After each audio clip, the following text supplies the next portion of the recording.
नमस्कार दोस्तों, मैं हूँ वंदना भारती और आप देख रहे हैं कमोडिटी इनसाइट्स। आज बात करने से पहले कुछ यहाँ पे डेवलपमेंट्स हुए हैं, उस पे ध्यान में देना होगा कि क्या क्या ये नए डेवलपमेंट्स हुए हैं।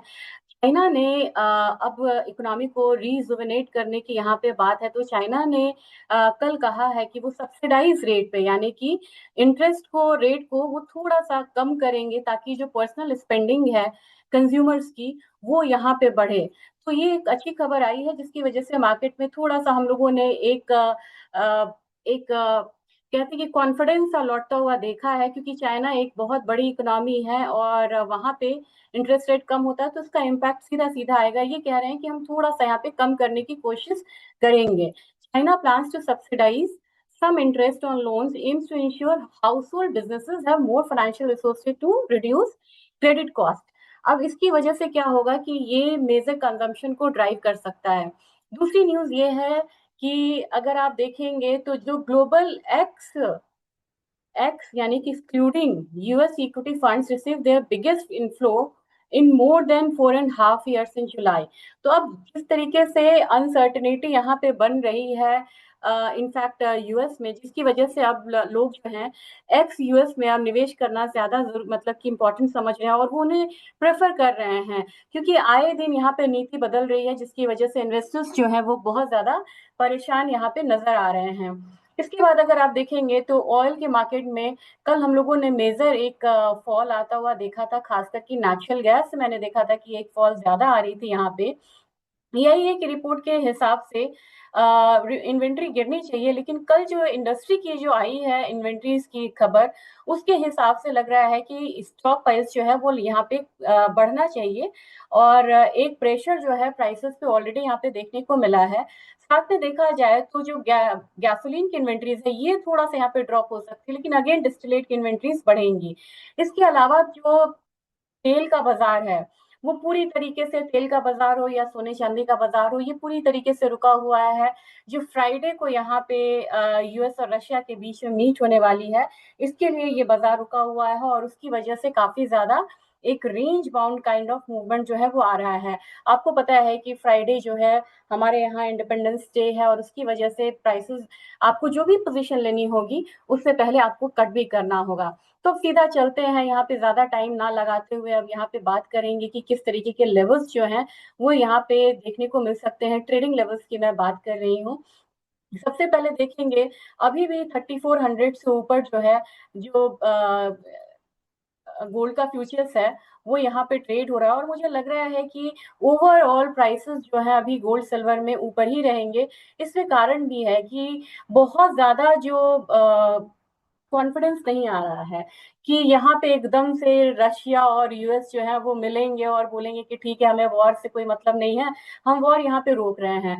तो मुझे लग रहा है कि यहाँ पे एक बारी 3375 मैंने लोअर साइड बोला था, हायर साइड अगेन 3440 जो है वो एक आपको रेंज रहना चाहिए जहाँ पे गोल्ड जो है वो जा सकता है। हमारे बाजार में गोल्ड कल बढ़ा नहीं, कल मुझे लग रहा था कि थोड़ा सा बढ़ सकता है लेकिन कल गोल्ड बढ़ा नहीं, एक रेंज मेंटेन किए हुए हैं। तो आज भी मुझे लग रहा है कि 99,500 से लेके 1 लाख एक 1500 का जो लेवल है वो यहाँ पे देखने को मिल सकता है। इन्फ्लेशन नंबर कल यहाँ पे थोड़ा सा कम होके आया था जिसकी वजह से गोल्ड प्राइसेस में हम लोगों ने ज्यादा उछाल आता हुआ नहीं देखा था। तो मुझे लग रहा है कि आज एक रेंज में रहना चाहिए।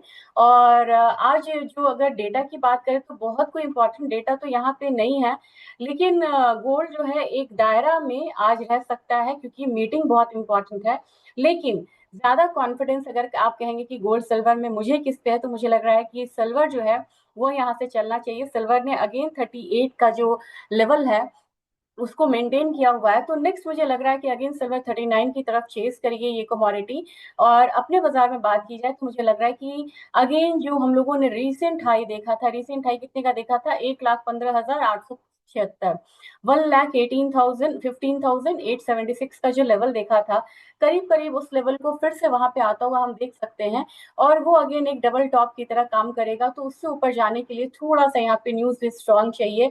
और एक न्यूज तो चाइना की तरफ से आई कि यहाँ पे वो इंटरेस्ट रेट कम कर सब्सिडाइज करेंगे लोन का रेट, तो ये काफी ज्यादा एक बूस्ट करने वाली खबर है।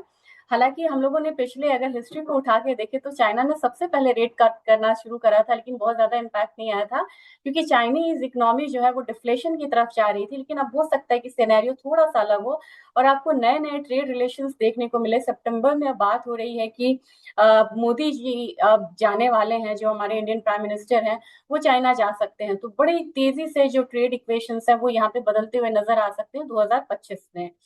रही बात क्रूड की, क्रूड मुझे कल लगा था कि यहाँ से एक बाउंस करेगा, लेकिन जितनी भी न्यूज है वो निगेटिव यहाँ पे होके आई। ईआईए ने भी कहा कि अगले साल जो है वो प्रोडक्शन बढ़ सकता है, खास करके उन्होंने क्रूड ऑयल और नेचुरल गैस में उन्होंने कहा कि यहाँ पे प्रोडक्शन बढ़ सकता है, लेकिन यूएस में 26 में प्रोडक्शन नहीं बढ़ेगा। लेकिन एक्स यूएस यानी कि एक्सक्लूड करें हम यूएस को, तो वहां पे प्रोडक्शन जो है बढ़ेगा, जिसका बहुत ज्यादा इम्पैक्ट हम लोगों ने आता हुआ देखा है। नेचुरल गैस प्राइसेस पे भी आता हुआ देखा है और साथ में क्रूड में भी देखा है। मुझे लग रहा है बिल्कुल सपोर्ट के पास खड़ा है यहाँ पे क्रूड ऑयल। अगर इसको मेंटेन नहीं करता है, सपोर्ट को तोड़ता है, तो नेक्स्ट हम यहाँ पे 5480 का लेवल आता हुआ देख सकते हैं, यानी कि 60-65 रुपए नीचे तक आता हुआ देख सकते हैं। और कोई भी रिकवरी आएगी तो कल के हाई तक ही यहाँ पे सीमित रह सकती है, वो है 5640 के करीब का। नेचुरल गैस में यहाँ पे मैंने कहा था कल की एक डाउनसाइड लेवल तो बन रहा है, लेकिन एक रिकवरी भी अभी आने की उम्मीद फिलहाल नहीं लग रही, क्योंकि इसने ना एक लेवल को तोड़ा 244 में। आपको कल का लेवल बताई थी कि 244 एक रेजिस्टेंस बन रहा है, इसने 244.2 को लगाया है एक सपोर्ट की तरह। तो मुझे लग रहा है कि प्राइसेस को अभी भी 240 का रेंज नीचे का मान के चल सकते हैं। अब ये यहाँ पे लोअर लोज लोअर हाईज लगा रहा है, यानी कि बिल्कुल डल ट्रेडिंग सीजन में ये जा रहा है। तो मेरे ख्याल से 240 भी यहाँ पे आ जाए तो इसमें कोई बहुत बड़ी बात नहीं है। नेचुरल गैस में भी आपको यहाँ पे फिलहाल मेरी यही सलाह रहेगी कि आपको फिलहाल तेजी नहीं करनी चाहिए। और रही बात बेस मेटल काउंटर की, बेस मेटल काउंटर में मुझे लग रहा है कि जिंक में मैंने 271 बोला था, वो ऑलरेडी यहाँ पे आ चुका है। लेकिन मुझे लग रहा है कि एक 273 का जो रेंज है वो आता हुआ हम इसमें देख सकते हैं। लेड में बड़ी तेजी थी, और तेजी बहुत ज्यादा तो होती नहीं है, लेकिन 182 183 को चेस कर सकती है कमोडिटी।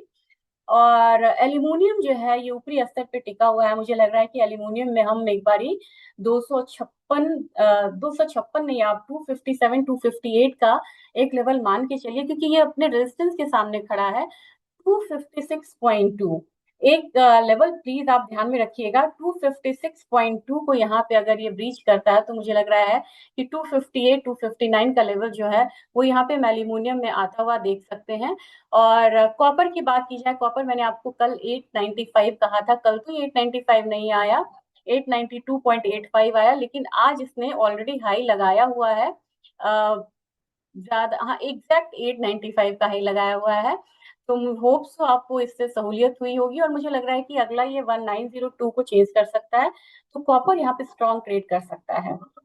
रही बात एग्री कमोडिटीज की, तो मुझे टर्मरिक में लग रहा है कि टर्मरिक ने कल अच्छा बाउंस दिखाया है, तो एक बारी 13,900 की तरफ का मूव ये दिखा सकता है शॉर्ट टर्म में। धीरे धीरे मुझे लग रहा है कि एक बारी 19,200 250 का जो लेवल है वो आता हुआ हम देख सकते हैं। जबकि धनिया जैसी कमोडिटी है जिसने अब हायर साइड छू लिया है, वहां से एक करेक्शन देखने को मिल सकता है, तो 7850 को हम टारगेट कर सकते हैं। ग्वारसीड में आज थोड़ा सा ध्यान क्रूड को लेके थोड़ा प्रेशर है, क्योंकि ईआईए और ओपेक दोनों की रिपोर्ट में ये कहा गया है कि यूएस से क्रूड का प्रोडक्शन कम हो सकता है, तो थोड़ा सा इम्पैक्ट इस पे है। तो 5225 तक मुझे ग्वारसीड लग रहा है डाउन साइड में। और ग्वारगम की बात की जाए तो मुझे लग रहा है कि ग्वारगम बिल्कुल सपोर्ट पे है, इसको ब्रीच करता है तो 9720 का लेवल यहाँ पे आ सकता है। कॉटन ऑयल सीड केक में मुझे लग रहा है कि फिर से एक बारी 3400 का लेवल जो है, ये 3400 मैं नहीं कहना चाहूंगी, मैं आपको एग्जैक्ट बताती हूँ। 3361 का लेवल तो ये ऑलरेडी आ रहा है।